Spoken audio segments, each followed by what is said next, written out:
Hello, good day everyone. So today I will be discussing this introduction to literary criticism. Again, I'm Miss Vladimir Marie E. Kabutotan. Alright, so of course, before anything else, we need to know the objectives or on what purpose we are taking this video. So for this one, uh, our objectives are the following. First, define literary criticism. Second, discuss the purposes of literary criticism. And third, compare literary discussion versus literary analysis versus literary interpretation. So I hope that at the end of this video, we will be able to tackle these objectives. Alright, so the very first objective that we mentioned a while ago is define literary criticism. So what is literary criticism? First, literary criticism is the study, discussion, evaluation, and interpretation of literature. So, later on, we're going to see on the next video the following theories, okay, on how this will be helping us to evaluate a certain literature. We're going to discuss our own interpretations, and then we're going to evaluate through the facts on the certain literary pieces, and then of course interpret as how they should be. Alright, okay, next. Another definition of literary criticism. Literary criticism asks what literature is, what it does, and what is worth. Okay, so from that, what literature is, literary criticism will expose us with the different mechanics of literature or on how a certain literary piece is made. And then what it does, like what is the purpose of that literary piece, okay, and how will it be affecting the literary world. What it is worth, of course, if it benefits us, okay, on what point of view, on what perspective, okay, and on what generation. Another definition is this one. Literary criticism helps us to understand what is important about the text. Okay, so we have the following. First is its structure. Of course, by knowing what the structure of a certain literary piece will help us in understanding what that is.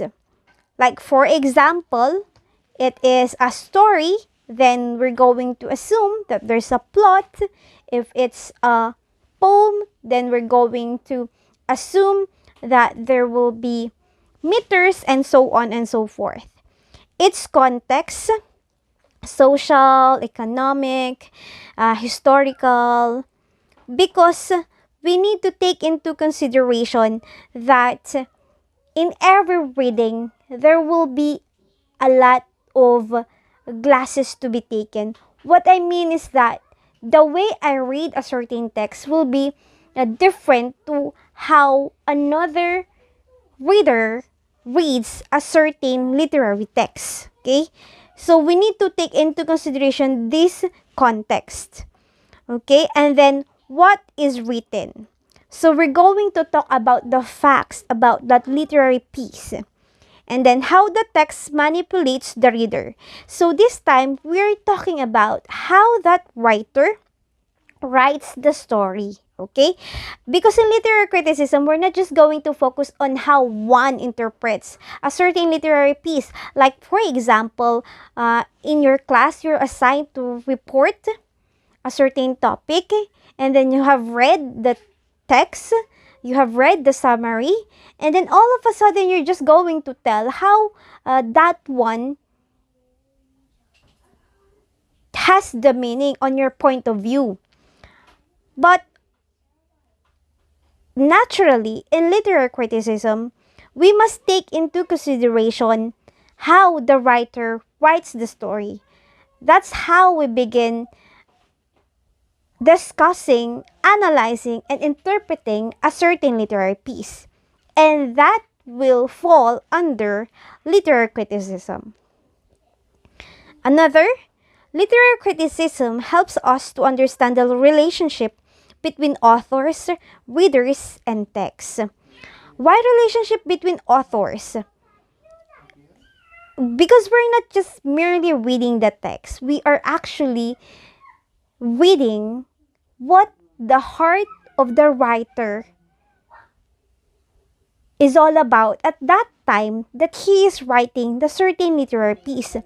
So we are not just actually understanding the meaning of the literary piece, but we are actually looking into what the emotions of the writer was at that time. And then we have the relationship between the readers and the text. It's like telling us how will this writing affect me as a reader. Okay, some sort of things like that. So that falls under literary criticism. Okay, another. The act of literary criticism ultimately enhances the enjoyment of our reading of the literary work. So, when you are fond of reading, you are not just going to read and understand. Sometimes you get to ask questions. You get to become a critical thinker. And that sometimes you are already having those questions. What if this story did not end like this? Okay? Will we have the same conclusion? Will the character just stay the same as the protagonist, as the antagonist? Some sort of things like that. So, we get to enjoy reading because of literary criticism. So, this one is very important, especially in the tertiary level of education. Studying Bachelor of Secondary Education major in English, we need to take into consideration or give importance to this subject, literary criticism. So, why? Now, we have the purposes of literature. First one is discuss, analyze, and interpret a literary work. Just like what I told you a while ago, literary criticism is composed of 1. Literary discussion, 2. Literary analysis, and 3. Literary interpretation, in which that will be briefly introduced later on. And then another purpose is to form general principles for the examination of works of literature. While there will be literary theories, schools of thoughts, which will be discussed to justify the different analysis and interpretation of certain literary pieces, we are going to form our general principles, because learning is just but evolving. Sometimes we could already have our own principle when it comes to reading, when it comes to literature, and when it comes to how a certain literary piece is being written. So, as a student, as a scholar, we're going to form general principles for the examination of works of literature. Alright? Okay, now we go to the third objective, which is comparing the differences between literary discussion, literary analysis, and literary interpretation. So, how are we going to do it? It's just by briefly defining or talking about the overview of these terms. So, we now go first to the literary discussion. Here, readers discuss and give their own interpretations. So, this is the time that you as the student, you as the reader, will give your own interpretation. Okay? Without any basis, without any literary theories or principles to be considered, just how the certain literary piece affects you as the reader, that will already entail literary discussion. But for this time, you could just make use of your experiences. Like you're going to relate it on how a certain literary work affects you because you have that kind of experience related to the experiences identified in a work of literature. Another, for this literary discussion, readers raise questions. So this is the time that, because it's literary discussion, you could have exchange of thoughts, okay? Because like it was how it was said in the first one, that readers discuss and give their own interpretations. Of course, your interpretation might be different from another reader's interpretation. So you could discuss, you could ask, why did that happen to be your interpretation? Okay? So, my BS Ed English students, you could use this as your basis as well when you will be teaching. Okay? When you will be there in your field of expertise. So, literary discussion. Okay? So, another thing, readers grow as critical thinkers. So, this is the time that you're going to use your critical thinking skills, of course. The highest level of thinking. This is the time that you ask questions, and then for the answers, you justify them through your principles, your learned principles, and alike. Okay, so that's literary discussion. So remember, this entails your own interpretations as the reader. Next is literary analysis. So this one, it demonstrates why the author used specific ideas, word choices, or writing structures to convey his or her message.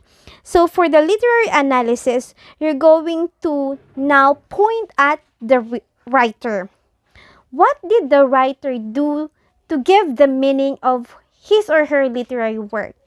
What were the literary devices used to give emphasis on the significance, on the meaning of the literary work? So another, it is a careful examination of the mechanism of a literary work and a discussion of how that mechanism functioned to reveal meaning. So just like a while ago, we're going to identify here the literary techniques which were used by the writer in order to derive the real meaning of the literary work. So comparing it to literary discussion, okay, you are now actually discussing what the literary work is all about, okay, and not just how you have interpreted it. So it's like discussing the real meaning of the literary work. So how about the literary interpretation? Let's read. It is a logical analytical conclusion about a work based on the facts of the story. So, if a while ago we look at how the writer has written a certain literary work, what literary techniques were used, for this literary interpretation, you're now going to look into the different parts of the story, okay? And then you're going to get how it is really understood based on the facts of the story. So you're not going to go to the interpretation, to your interpretation as a reader. You're not going to point at how the writer has written the story, but you're just going to look at the facts about the story the certain parts like the plot, how the plot was structured, okay, how it began, how it ended, how did the characters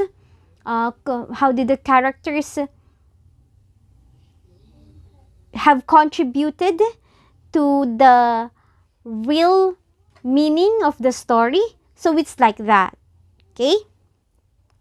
So it's finding the meaning of the story, just like how I told you a while ago. So that's for literary interpretation. You're now going to look into part by part of a certain literary work and how the part by part contributed to the meaning of the whole text. Okay?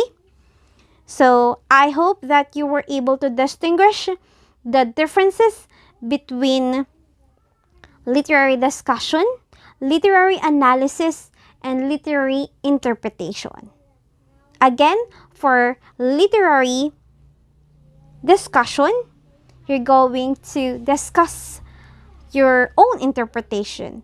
Literary analysis, you're going to identify the literary techniques used by the writer, okay, on how this contributed to the meaning of the message. And then for literary interpretation, how the facts on the story, okay, the part by part division of the story contributed to the getting of the meaning of the literary work. Okay? So I hope that I was able to discuss everything for this introduction to literary criticism. So we have defined literary criticism, we have discussed the purposes of literary criticism, and we have compared literary discussion versus literary analysis versus literary interpretation. I hope that you learned something for today's video. That's all, and have a great day ahead. Goodbye!